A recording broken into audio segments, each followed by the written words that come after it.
اگر یک مادر درد زایمان داشته باشه از اونجا تا به ولسوالی برسه، از ولسوالی تا به ولسوالی دیگر، خودتان ببینید به چی چالش‌های درگیر خواهد شد. طفلش از بین میره، خودش شاید ضایع شود. بلکه سرک یک سرک استراتژیکی است که وصل به ولایت پنجشیر است، به ولسوالی پروان پنجشیر است، حتی به ولسوالی‌های خوست است، به ولایت تخار و بدخشان. از اینجا یک سرک حلقوی هست.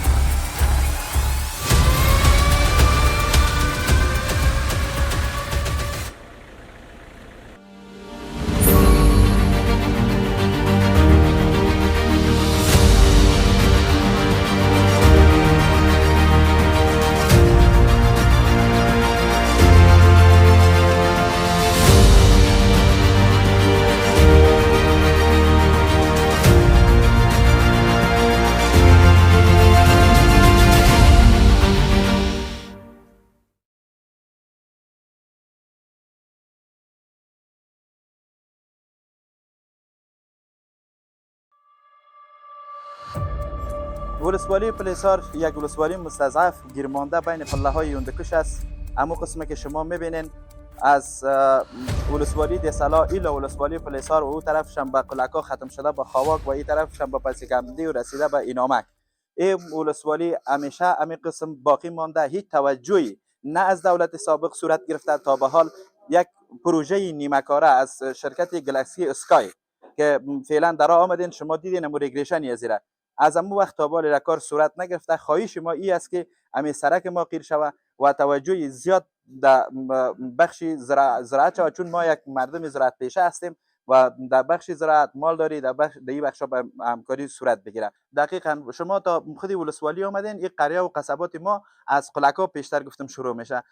اینجا کو کمی خوب است، اما از این بالا اصلا رفتن موتر بغیر رینجر و بعضی از موترهای دیگر اگر اونجا بره، ما بسیار مشکلی کلانی داریم. اگر یک مادر درد زایمان داشته باشه از اونجا تا به ولسوالی برسه، از ولسوالی تا به ولسوالی دیگر، خودتان ببینید به چی چالش‌های درگیر خواهد شد. طفلش از بین میره، خودش شاید ضایع شود و صدها مشکل دیگر را به بار میاره. این سرک ما خواهش میکنیم که زودتر جور شود.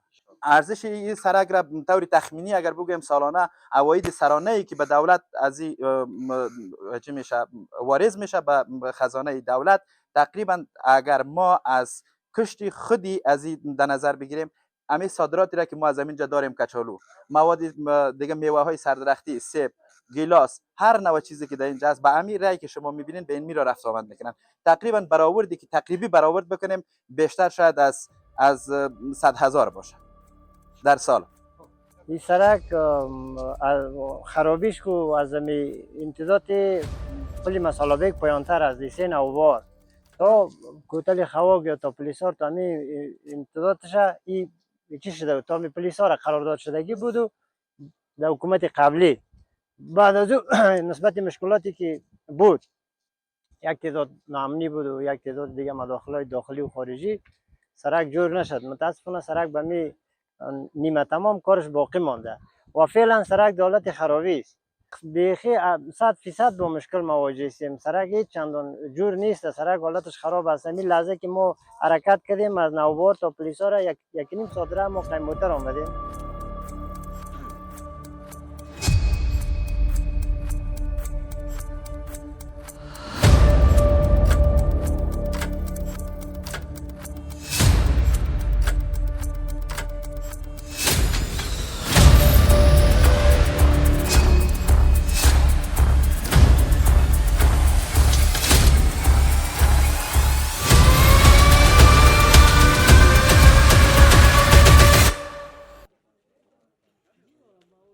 اونم یک جغل کوری شده، مسانگوی شنجی موتری مردم تایرم باج میکنه و یعنی دگرها موترها میمونه و مشکل سرک زیاد است. یکی جواب مثلا سرک باید جور بکنه، جان سرک ترمیم بکنه، جور بکنه، قیر بکنه، مشکلات مردم حل شود.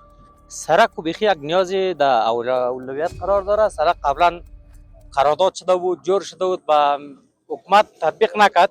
فعلا سرک 100% لازم است برای مردم، به خاطر که از قریه و قصابات تا یک مریض به کلینیک میرسانن تلف میشه و این مشکلات است.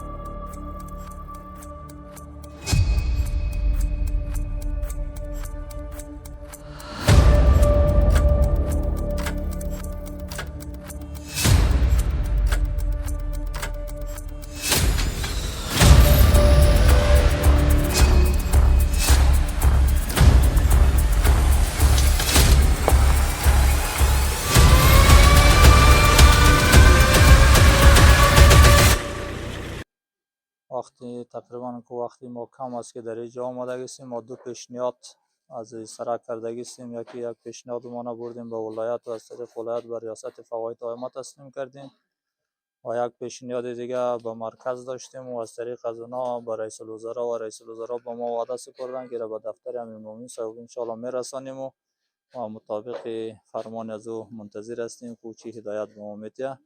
ان شاء الله این وحده را ما با ملت و مردم و شریف و نجیب ولسوالی پولسار را که است وعده میتیم که مسئولین ما را 100% توجه سرک دارند. در چند چیزا که است اونا متوجه زیافتر هستند. سرک است، کلینیک است و آماده اقتصاد به ملت است. ان شاء الله مسئولین امارات اسلامی به زود وقت است توجه سرک را میکنن. ان شاء الله در همین سال جدید که تا جای ما خبر داریم ان شاء الله شروع میشه کارش. این سرک که اول خودتان آمدین و مشاهده کردین که در ابتدای ولسوالی قرار دارین.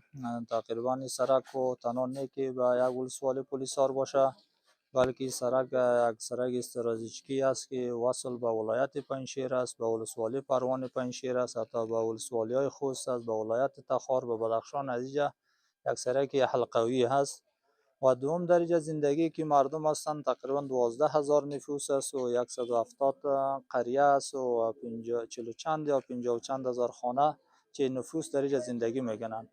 یعنی مردم که احتیاجات به این سرک دارند که اگر این سرک به طور اساسی و ترمیم شود ان شاء الله مشکلات مردم هم حل میشه و مردم خوشحال از دولت خود میشه.